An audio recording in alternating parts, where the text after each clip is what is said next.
Hello, I'm Oral Gibbs, and welcome to Oral Gibbs Live. Oral Gibbs Live on Hot 99.9 FM radio station, YouTube, and Facebook. My guest, well, definitely not a stranger, holds the record for the most appearances on the shows. MP Sarah Wescot-Williams. How you doing, MP? I'm doing very good. And again, thank you for having me on the program. It's always a pleasure. Well, it's good to have you here back in the show. This time, you're back. You Should know I, that? should I say no? It's leader of the Democratic Party again? For sure. Yes, definitely. Definitely. I would like if you can, for my audience, explain what's going on there because you're the best person to do that. Thank you. And thank you, Oral. Thank you for the opportunity. And I always start the explanation because, especially now, you hear that question very often. And I always start the explanation with going back to late 2017, after the whole drama that we had following the hurricane and the government falling because of the disagreement with whether or not we should accept Dutch funding for the reconstruction of St. Maarten. So you remember we had a government crisis, if you wish, and late 2017, Theo and I decided to kind of bring our parties together. So in 2017, when we created the United Democrats, it was not a merger. So it's not as if the DP and the UP merged into one. What we did, we said we are going to form the United Democrats. And as you know, we ran in 2018 as the United Democrats. We nearly secured a majority of seats under that party slate. And going back to even that thinking when we did it, it was like, the way you're seeing the political landscape fragmenting more and more, it's not a good thing for the country. And so we came together, we ran a slate. However, some of the things that I believe need to be addressed even today in terms of focusing on the structure that we have, which is a party structure, and so that you don't have this constant jumping, moving, and whatever have you. Nevertheless, in 2019, we saw where two members of the coalition, because the UD had formed with the St. Maarten Christian Party to get the majority, and you saw where two members of the coalition actually left the coalition because of reasons best known to them. And I give that little throwback to explain that in my belief, the coming together, the uniting, especially of persons with like-minded vision for the country, it's important. I think if we have to make up a fist against whosoever, kingdom government, Dutch government, whosoever, if we can do it in as strong and unified a position as possible, that would be the best thing for the country. So fast forward a little now, then we had a 2020 election, and because between 2018 and 2020, of course, you had Theo had to deal with his own situation. He resigned as leader of the UD. And when we ran in 2020, it was actually the DP. So it was the DP members, DP candidates, and you had the UP that ran on its own. And so in 2020, what I had done is I deregistered the Democratic Party because the Democratic Party really had not gone anywhere. It was there, the association is still intact. But what I did, I deregistered it from the Electoral Council, which is a process you have to register your parties if you want to run with the party in an election or you want to run the slate in an election. And you can also deregister. So I did that with the Democratic Party registration at the Electoral Council. And I know a lot of people was like, when they read about it, they were like, what happened there? What did you do? Did you just, throw in the towel for the DP? No, nothing like that. And then some time ago, in fact, it was just before or maybe during the pandemic, the membership of the Democratic Party decided, enough of this unclear situation, UD, United Democrats, Democratic Party, and that the next election that a party will participate in or that we will participate in would be with the Democratic Party.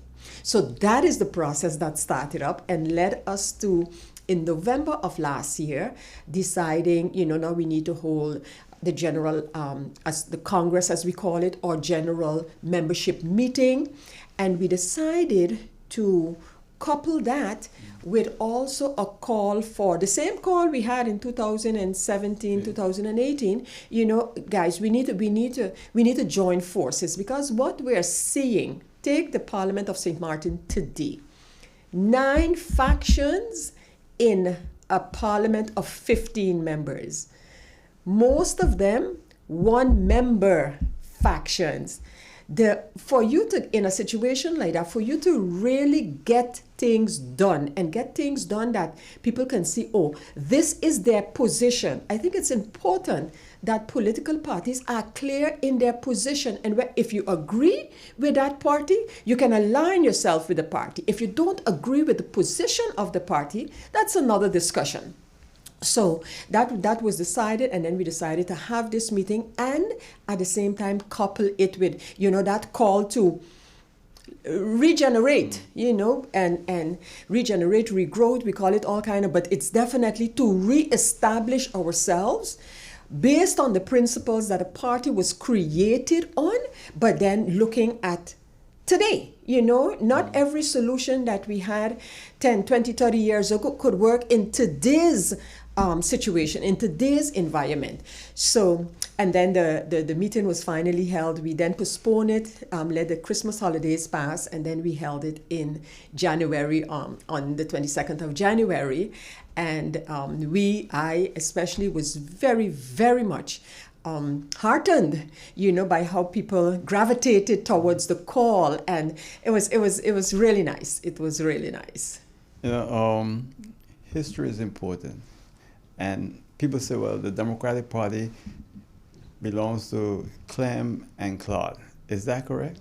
Yeah, well, if you look at it oral from the term, from the aspect of they founded it, yeah, definitely, and even like that, and that's why I so believe in always looking back, because then you get an idea how things have come to where they are today. So definitely they founded the Democratic Party. The beginning of the Democratic Party is very, very colorful. Remember when Claude ran the first time, he didn't run on the slate of the Democratic Party, So no, but they are definitely, and that's why we refer to one as the founder and the other as the co-founder, because they definitely, the movement that ended up to be the Democratic Party that we know today, they were the architects, so to speak, of that movement. But all that has changed now with the whole no electoral conflict, etc., right? Yes, exactly. And I am going to continue to stress this point oral. So we have 10-10-10. We had to be like everyone else, and we had to have have legislation regarding political parties. Formally, you put a group of persons together. That's your slate. You run them. But as per 10-10-10, we got this law that regulates the registration and finances of political parties. And that legislation zooms in on a political party. That's how factions in Parliament get their seats, through that process of registering and showing your finances as a political party, etc., etc. So all of that is good, you strengthen the party system, you strengthen the party, but then what you have, and this is where there's a disconnect between our system, the party political system, and an aspect of our parliamentary system. And that aspect is oral, that we have this thing, and I have different thoughts about it than most other persons, and that is this issue of the free mandate. So everything that once you are a member of Parliament, everything that the member does, even if that is in conflict with the party on whose seat the person is sitting, it is put under the mantra of the voting your conscience. Having studied and looked at the coming into being of that article in our Constitution, to me, nowadays, it is being misinterpreted. If you get what I'm saying, Oral. So the article that says members will vote without going to their constituents or without having a mandate to vote like this. Like, for example, nobody can tell you, Oral, when that matter come up, then you should vote like this. No, that no member has to take that into consideration. That's how, and that particular article about voting your conscience, like many other articles, was taken over from the Dutch Constitution, the Constitution of the Netherlands. So if you want to understand how that article came into being, you need to study that history. And it was a total different philosophy behind that article about voting your conscience than the way we are applying it right now. So I keep saying that, but what it does do, it creates that sometimes a rift, sometimes indeed it's a rift between the political party system and how a member can act in the parliament. Well, if we can recall, that was invoked in 1995 with Senators Duncan and Senator James when they said, I'm going to vote my conscience, or hurricane or no hurricane, someone have to pay. Yes, and that was used. That indeed, and that was used.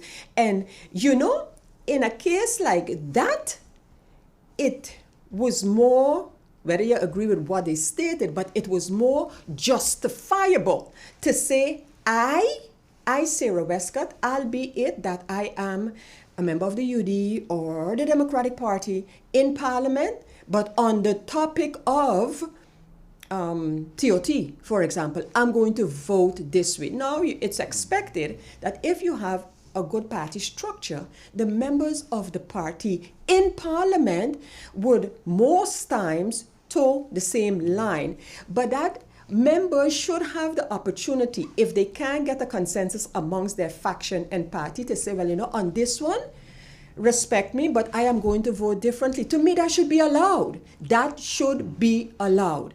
But to say that you use it to kind of totally sever your ties with the party, that's a different issue. That's a different issue. I think, MP, when you look at, let me just make this announcement in case you just joined us. This is Oral Gibbs Live. I'm going to speak with MP Wescott, leader of the Democratic Party.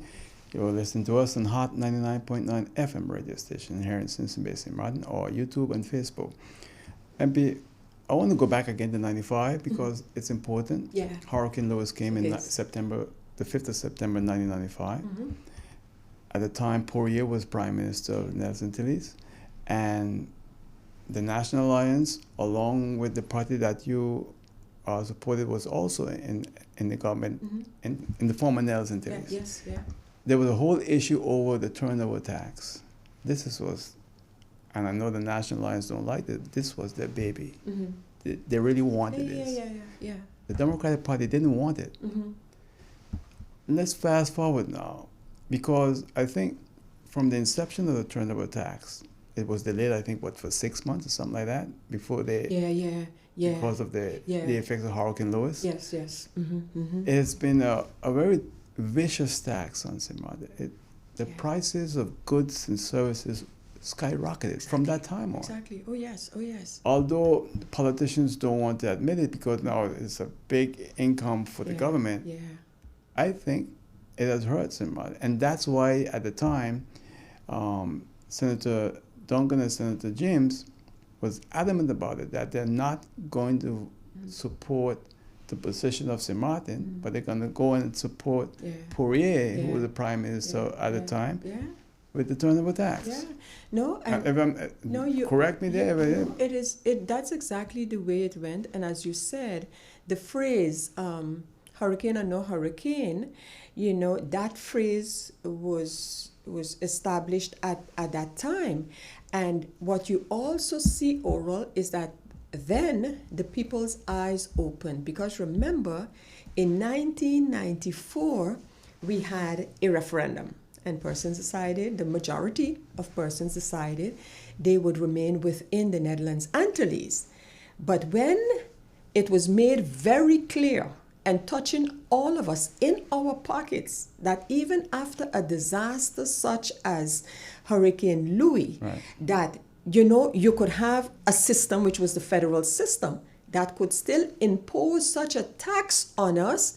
That's why you saw a complete different change in the voting for the 2000 referendum.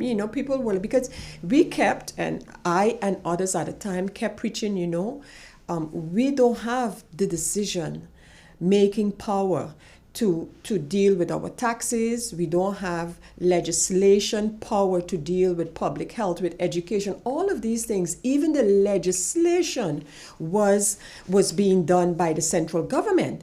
And it's only, especially after the hurricane, and that insensitive decision about the turnover tax that also need to be applied to St. Maarten according to the central government, because at the time they were in the midst of this, as they call it, a structural adjustment program of the IMF, the SAP of the IMF, and they just pushed it through. One of the things that, when we look back, and that was also what I highlighted during the meeting of the Democratic Party on the 22nd of January, and that was that, back in the days, because of the strength of political parties, you had a party like the Democratic Party that would stand up against those in the central government. And we did it in education when it was not yet law to go over to the English as language of instruction. We went ahead, and it was done here. When they were looking for a crisis levy in the Netherlands Antilles, the Democratic Party found a way to compensate the workers at the time for that crisis levy. And so those kind of things, even though we did not have the legislative power to do it, but if you're strong in what you think should happen for your people, you stand up, and then you take what comes after. You take whatever comes after. But the central government never really made it a point. They just let it, just basically let us be and do some of the things, albeit we did not have the jurisdiction for it. Just let us do things that were in the interest of St. Maarten. Another thing is that they convinced a lot of people to go along, stating that the turnover tax was part of the austerity measures, and it would be temporary for a few years. 1995, we are now in 2023, and the turnover tax still there. And Oral, I have seen so many ministers in a government that I was in, or a government that I supported, as well as governments that I did not support. I have seen ministers of finance come with this nearly utopian proposal about tax reform every time. And then every minister of finance, what they try to do, and again we're seeing the same thing happening today, is come with this elaborate plan for tax reform, rather than taking it step by step, rather than looking at it in increments. No, we're coming with but how could you impose a complete, comprehensive tax reform plan on a situation that is not an ideal situation? I'm talking tax in general on St. Maarten. There's so many loopholes and gray areas where our tax system in general is concerned. The numbers you wonder about, but no, they're working right now because, of course, the country package as well. They're working on this comprehensive tax reform package, while you have so many of them that have been there on the table already. And every time I'm like, okay, so when is this going to come to Parliament, where the people's representatives can have a discussion on what you're proposing? And it's constantly being pushed down the road, pushed push down the road. But that's another issue, MP, because the people don't know what's going on. Is it going to be 12.5% added Exactly. onto it? Exactly. What we going to have? Exactly. All right. And when we're asked, last week again, I have so many requests in, and along with some of my colleagues, we even asked for a public meeting on not only the tax reform, but on the current tax situation on St. Martin. That's the agenda point that we asked for. But what you see the coalition doing is basically telling Parliament the minister is not ready to come to Parliament yet. And when he's ready, you will get to know. So no wonder that every time some meeting is called, I guess I can't say it's not important, but it is not a priority compared to, for example, taxes and mental health and crime, but you don't see these meetings being called, I guess, until the government feel, well, now we can go to Parliament and we can throw out a big presentation, colorful and all kind of things, and bamboozle the people. And then when you ask, but are you applying that? Then no, because we need to work it out. I just did an interview with Eileen Haley, who's been quite an advocate and pioneer in mental health. For sure, yes. And it's so sad because the government still continue to ignore mental health on St. Martin. And Oral, I encourage people to, if you have the time, because our people really, most of our people don't have the time to really sit down and try to figure out what it is the government is really doing. This government right there now, what are they really doing? And I'll tell you why I say this. Because first I started to say, people should just realize how many plans have already been there into education. A strategic plan was there, 2016, 2026. Yet, because of the country package, the government does like they know nothing and then come up with a review of the educational system. Mental health. When the government first started, or the Parliament started to talk about mental health, I said, and this a couple of years, I said, but what is the issue about not having a plan? We have a plan for mental health, 2014, 2018, but that plan requires certain action and commitment by the government. That dragged on, and then I was told, oh no, we haven't another one done. So right now, again, they're working on a mental health policy plan. By the time that is finished and you're not doing some of the things that need to be done, then you could start over again. What are we going to get now? A 2022, 2027, maybe a 5-year plan? And when are we then going to decide what actions we are undertaking? Check the government website in terms of the policies of government that they have on that website. The policies that they maintain, like right now, currently, they don't have them on the website. But then we're seeing old policies from I don't know when. And then the action that needs to be undertaken on these things, Oral, are just pushed aside, and the government continue to operate as if there's no tomorrow. And there's a member of Parliament who doesn't make it a secret at all of his mental health issues. So you think that there'll be some urgency? That's true. Unfortunately, I believe that the individual has been and is misusing his position. And it's a very delicate position to be in as a Parliament, because no one, including me, want to go out there and basically say, but if you are so abreast of these type of mental challenges that not only you, but members in our community have, one, why do you act the way that you act? And two, why don't you make it a priority for this coalition that you apparently lead? And that's why I bring that up, because a lot of people feel sorry for that MP when they hear him on the floor of Parliament speak about his issues. But we don't see that translate into action from the government. Not only that, we don't see the understanding by the individual for his own condition. Yeah. We don't see that understanding in Parliament and the way he operates in Parliament. We don't see that. But again, it's very sensitive. Nobody, at least I, do not want to come out there and show up the member of Parliament for some of the wrong things that he is doing as a member of Parliament and kind of hiding behind his condition. When you look at the Democratic Party now, and you have people leaving all of the party, so I don't know. There was a time I would say, "Wow, the Democratic Party is a nice support." Not anymore.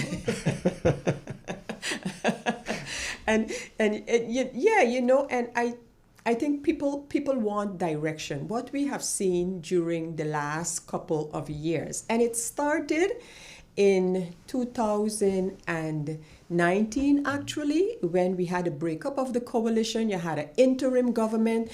The current government at the time was like, we are going to work on, one of the first things is going to be electoral reform. And that didn't happen. Now you hear the government singing a song, yeah, we're working on electoral reform, we're having a little survey here, we're doing this, we're doing the other. And then you had 2020, and I can't say luckily, because the pandemic was really a hit. It hit us like it hit every country in the world. But the government kind of maneuvered itself through that situation. Getting assistance from the Netherlands was the biggest issue and stuff like that. And now all they're doing is trying to hold on to power for as long as they can. That's what's happening now. And because of that, they accept all kind of shenanigans, from different persons just to remain there. And if you only had to hear what goes on in the corridors of power, corridors of Parliament, I mean, it is frightening, Oral. It is frightening. And the government, they got a lot of propaganda machines out, big long releases on every topic under the sun. But what's happening behind the scene, I mean, it's worrisome. You was first Prime Minister. You've held almost every position in government at one time. Yeah. Prior to 2010, you also was head of the finance department. Correct. At one time. So you have a good understanding of how it works. Yeah. We now have a finance minister now for 3 years. How would you rate his performance? Oral, if you consider for a fact, right, and I think this is where the danger lies with the finance minister / the finance ministry. One of the strongest tools of Parliament to control what the government is doing is the budget. Okay, Parliament approves a budget. The government has a program. The government has their annual plan. They approve, or they at least propose a budget to Parliament. And if a majority is in support, they get an approved budget.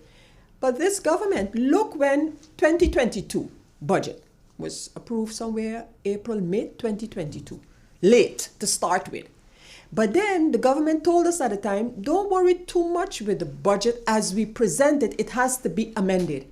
Oral, that story about don't worry with the budget that you get because it has to be amended went on until the last quarter of 2022. Now, after the Parliament approves a budget, the CFT needs to give a final check to make sure that in Parliament you don't take, and go way out of the norms for the budget. The CFT now has objected to the approved budget of 2022. Now, what does that mean? What does that mean? One, of course, you can't go make up a budget 2022 in December 22 or January 23. A budget is a projection. Okay, so you need in advance of what you're going to do, and then you try to live up to the budget. But no, the 2022 budget has been rejected by CFT. The one approved by Parliament has been rejected by the CFT. Now, the 2023 budget should have been approved already. Parliament has not even seen that budget yet. And what does the law say? The law say if you don't have a budget for a particular year, the budget of the previous year is what you will use as your basis. Right. But the budget of the previous year, which is 2022, has been rejected. So what is the government operating on right now? And then just recently, CFT came out and now they're telling the government, you better have an approved budget before the 31st of March. Why? Because the budget is way late. And if you have a government who feels that there's nothing wrong with that, we don't have to send a budget to Parliament. We send it when we're ready. That is the kind of attitude you see it on the issue of budget. You see it on the issue of tax reform. It's like when we come there, we ask for meetings with the Minister of Romy. Let's talk about the spatial development and those things. Let's talk about it. Minister, no, I can't come. Until the minister had his own plan, and then he comes and he makes a big show in front of Parliament. This is my plan. And I'm like, where is the debate? Where is the dialogue? Where is the feedback that as members of Parliament, we want to give on what the government is doing? So to come back to your question, if the Minister of Finance, which seemingly he does, feels that it is okay to operate completely outside of any budget law or what have you, then I think we have a serious problem. I think we have a serious problem. We also understand that a payroll support plan was abused by many. And it's 86 million guilders, something like that, not mistaken. It's a lot of money. Indeed, they're different. I can't say different reports. There is a report on the payroll support program. I see where the Dutch government is constantly telling the Minister of Finance that he needs to execute the recommendations of the report that evaluated the payroll support program. But there too, what is happening? What is the government doing with that report? We don't know. We don't know, Oral. Now, MP, when you look at St. Maarten today, and it's so disappointing because I remember as a young man just back from the U.S. and working at the time for about 8 months at PGD2, and they had all these negotiations with the Nelson Tillys and the Dutch government, and there were all these roundtable conferences. We fast forward to now, I figure, man, by now everything would be good, beautiful. Yeah. It's like it's getting worse. Yeah. And I agree. And Oral, you need to look at one again. The government that is there. Remember, this was an interim government, and then they became the government following the elections of 2020. But they had to change from what they actually campaigned on, from what they assisted the fall of the government before them. They assisted in that process, so-called because of Dutch financing and the airport and this and that, only to have to turn around and accept exactly the same projects. Nearly every project today that the government is boasting of and have so many photo ops going on, it is the same Dutch funding that actually they were like, no, the government before them, no, they're not doing that good. No, this airport thing can go down. Why didn't they then come up with another solution for the airport like they were boasting that they had? You see what I'm saying? So they had to find a way to kind of, to change their colors vis-a-vis the Dutch and the kingdom government.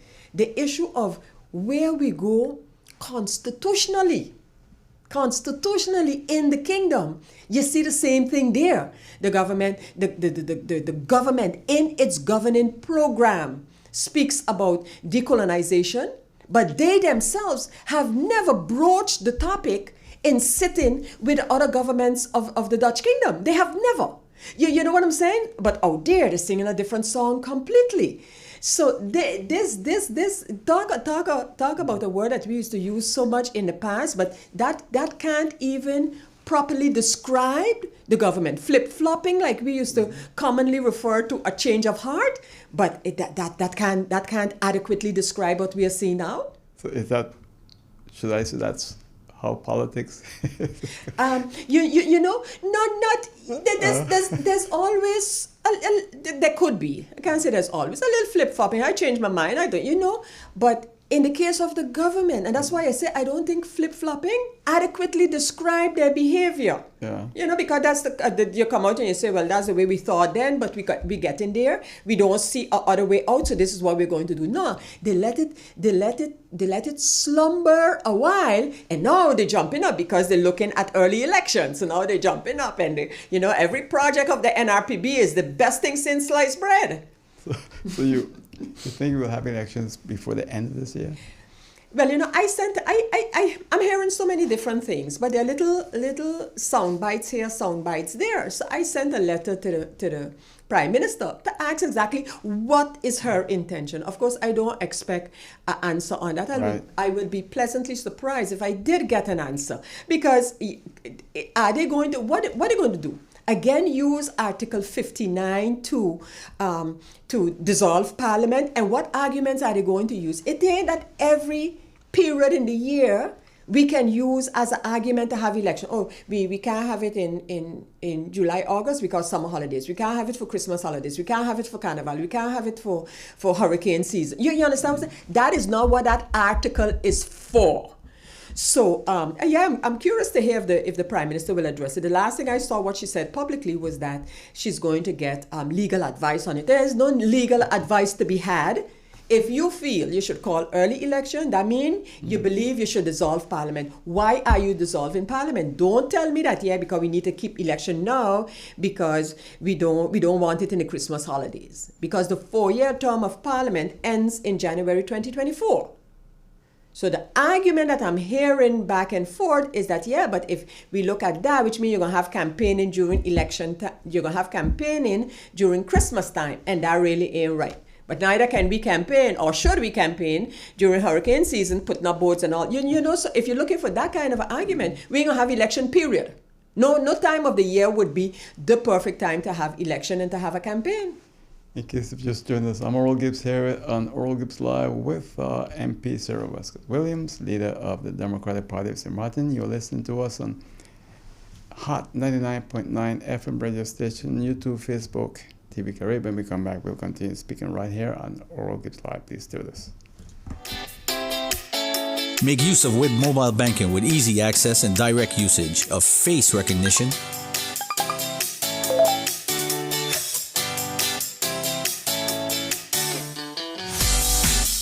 PIN code,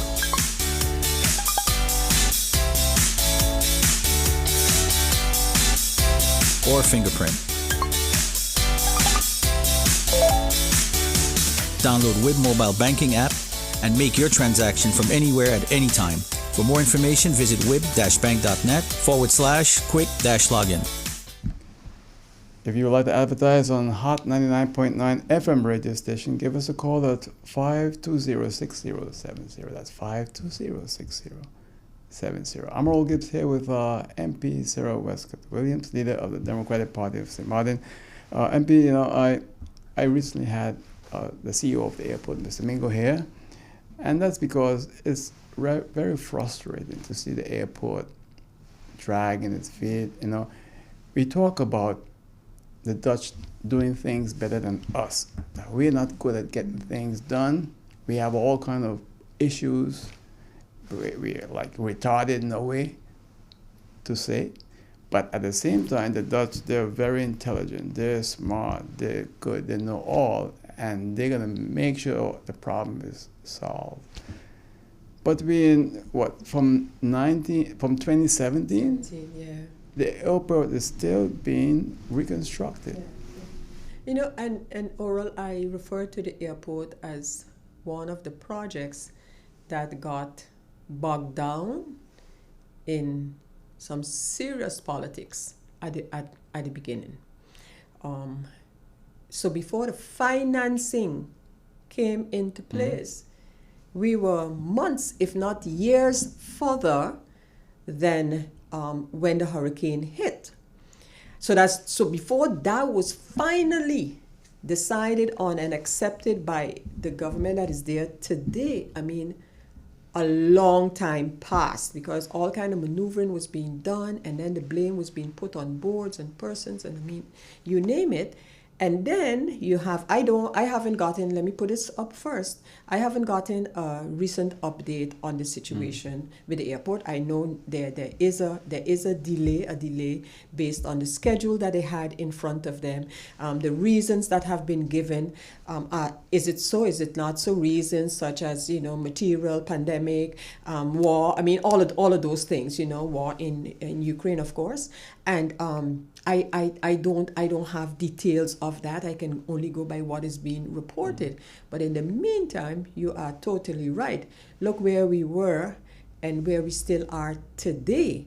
And while we're here sweating the small stuff, sweating the small political stuff, other countries who have had to face the same issues, the same global issues like we have faced, I mean, they moving ahead. They're able to move ahead, Oral, in my opinion, because they have a common plan, a common vision, and you ain't got no undermining of what that plan is. And again, in every democracy, you're gonna have a government and you're gonna have an opposition. That's how a democratic system works. And but what we are seeing going on St. Maarten today, you have the government, you have the parliament, you have some members of parliament, they say a majority, supporting the government. But the many things that go on around that, Oral, I mean, and that's why I referred to earlier, the things you hear in the corridors of power. I mean, it's like, where are we going? Where are we going from here? So then, when it comes to the Princess Juliana International Airport, the Dutch government and Schiphol isn't really the culprit then. Maybe it's our own politicians and our own people that are managing that in collaboration with Schiphol. But don't take my word for it, Oral, because I saw one of the video ads of the airport itself. The airport video ad was like, this thing, we had a lot of politics in it. I saw they actually used a clipping of a statement of mine in which I a while ago said, the issue with the airport is politics. They used clippings from some others who made a statement. The airport itself used that, to kind of give an idea why we are only where we are today. So it is known. I mean, there's so many, in my opinion, unnecessary sagas that related to the airport. And anytime you have something like that, the attention is shifted to that saga. The firing of members of the board, government pulling back itself from, we don't have anything to do with it. The CEO of the airport and that whole thing, a whole political saga in parliament. Did the government get a report? What did they do? It's when you really look back at some of the issues outside of the reconstruction of the airport, some of the issues relating to the airport, but not the reconstruction, it is crazy. It is crazy, Oral. And that's why I told the CEO, your refusal to come on this program causes a lot of confusion with the population. No, for sure. Because go ahead. Sorry, Oral. No, I meant to say, no, you got to explain. You got to explain yourself, and I believe that is because of that the airport then eventually went over to this kind of public campaign, if I can call it that. That's where I saw the video of the airport. And as I said, to take clippings of, amongst other persons, myself saying, it's all about politics around the airport, because I know, Oral, I've seen it, I've heard it. I see how the government ministers has played with this issue in parliament. And so I was just going to say, you are right to say, come out and say, albeit, Oral, that on the other hand, I could just imagine as a employee, because that's what you are. You need, I don't have to measure my words. Right. You know, I know the government of St. Maarten bungled the airport project. And I say so without any fear of contradiction. That's what happened. I saw it play out. I saw the Dexter saga. I saw the Hyman saga. I saw the signings. I saw it all. You know, saw it all. So none of the nice words that then the government tried to cover it up with do not impress me. But again, as a corporation, you got to know how you're going to get your info out. Right. You know, without, because a government-owned company, as I always like to say, is a very peculiar corporate structure. It's the regular one, but then managed by a peculiar shareholder type. But I think people take it out of context, though. And I understand how the corporate structure works and why it's there. But at the same time, I don't know how you feel about this, but I do feel that the airport, GB, the harbor, and every government-owned corporation is owned by the people of St. Maarten. You know, Oral, that's the way it should be. That's the way it should be. So who represent the people in this ownership? It is the government, right. the shareholder. And the question would be, are the people getting proper representation from their shareholder? Are the people, generally speaking, I believe not. The people's representatives in Parliament do not get the proper representation, the proper response from the government on their management of government-owned companies. Or the issues that we have seen surrounding the majority of our government-owned companies, it's ridiculous, honestly.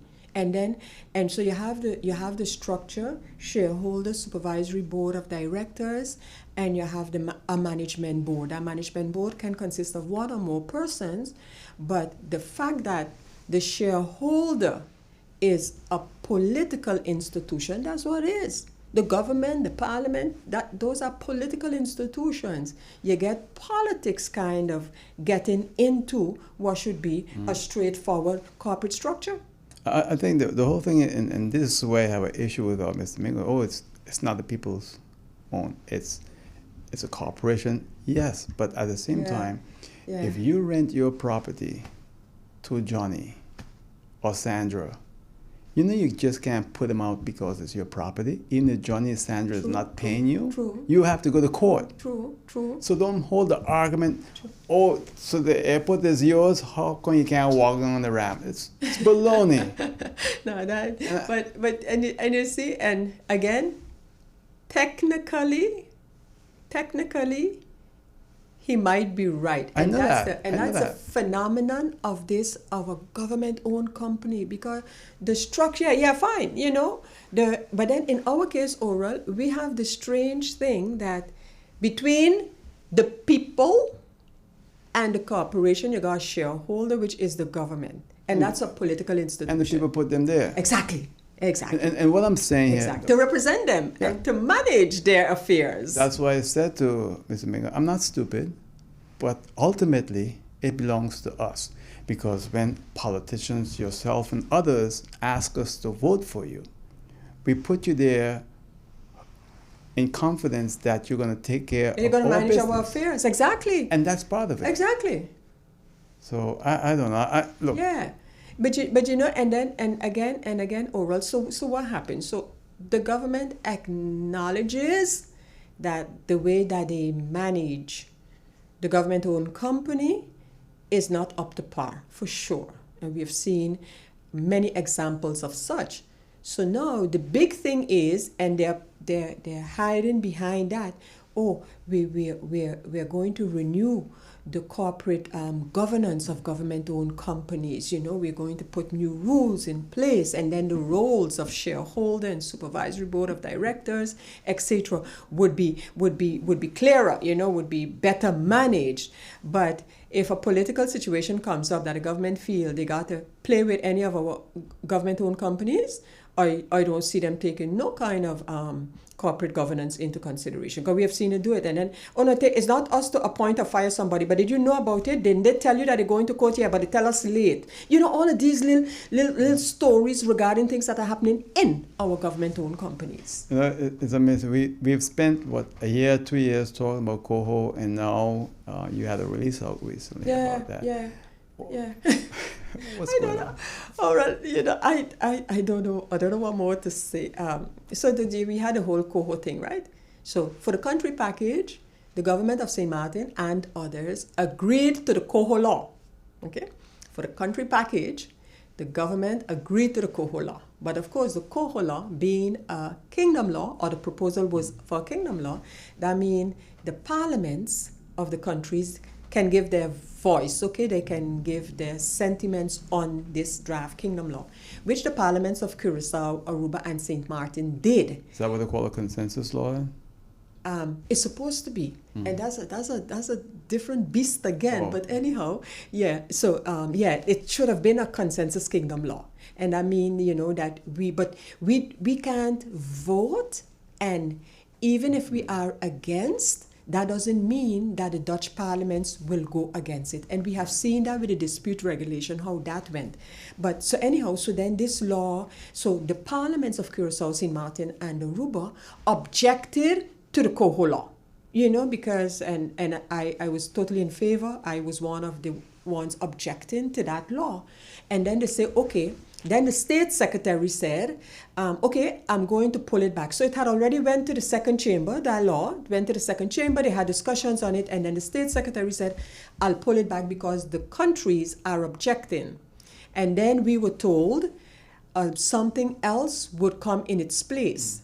And now what the proposal is that they institute the body, because remember, the coho is the institution. So they were creating an institution, and the law was for that creation. So now the governments, on the government level, they come up with an idea to have what we call a mutual agreement between governments to put the institution in place. The same coho institution, so not a coho law, but the coho institution will be put in a mutual agreement. But the issue is, Oral, that the mutual agreement is on the level of governments, It don't reach no parliament. And that's why I threw out the first shot, and I say, I hope to see this mutual agreement before it is signed off by the governments. Because a mutual agreement is not in our hierarchy of laws to say, well, okay, are you acting in accordance with, we're going to check, we're going to, So, but I don't know what is going to become of that. I don't know if they're even going to heed the call to have this matter come to Parliament before the four governments go and sign off and create a coho institution. Well, it's I'm not a politician, but I'm sure Parliament can then do what Parliament have to do.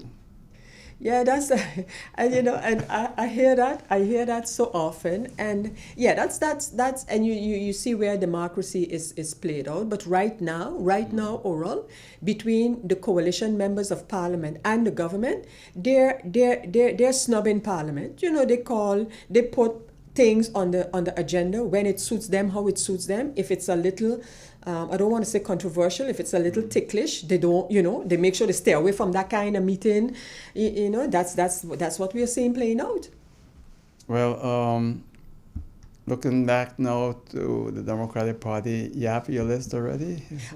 We have definitely prospective candidates, nowhere close to putting it in the numerical format down there like numbers, but yeah, definitely, and I have decided this run not to run behind persons per se. I want persons to tell me what they think they can contribute to the party. What's your strength that I can use then, so that as a party we can win. That's what I want to hear, because I think individuals, businesses on St. Maarten need to be very keen about our electoral system. Today, I got a lot of individual persons walking around, going into businesses. I'm eventually going to run. I don't know with who yet, but this is my plan. Really? Yeah. Oh yeah. This is my plan. Individuals, Individuals.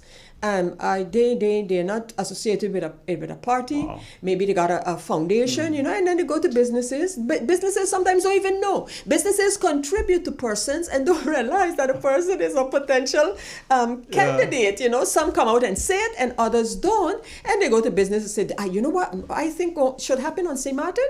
We should widen the Simpson Bay Bridge. And that story you would sell to the marinas. You understand what I'm saying? So you take a topic that is, and you go to that particular sector, and businesses on St. Maarten don't even realize how exactly it works. And no one individual out there selling, whether it's the broaden the bridge or do whatever, would be could get something like that carried out on their own. Are you aware, MP, of the feelings of St. Maarten? People, a lot of them have literally given up.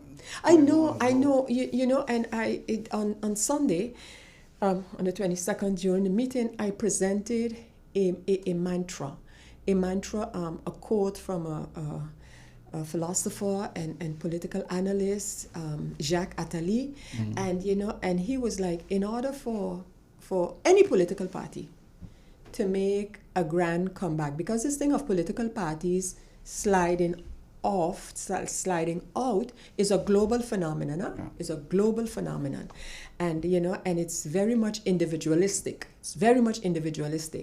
And his recommendation was that political parties got to do things differently. They got to be out there for the people and not only leave it up to NGOs. And that's going to be my focus overall, honestly, because fine, I'm going to do my job in Parliament, and the government ain't going to get away with anything under my watch.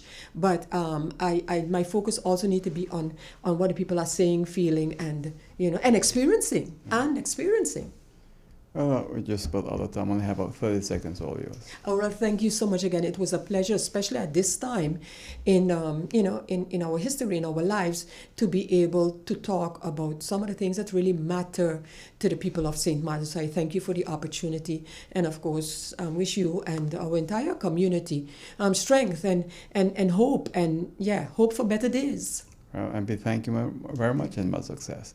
That's it for now. See you next time. Till then, take care. Bye.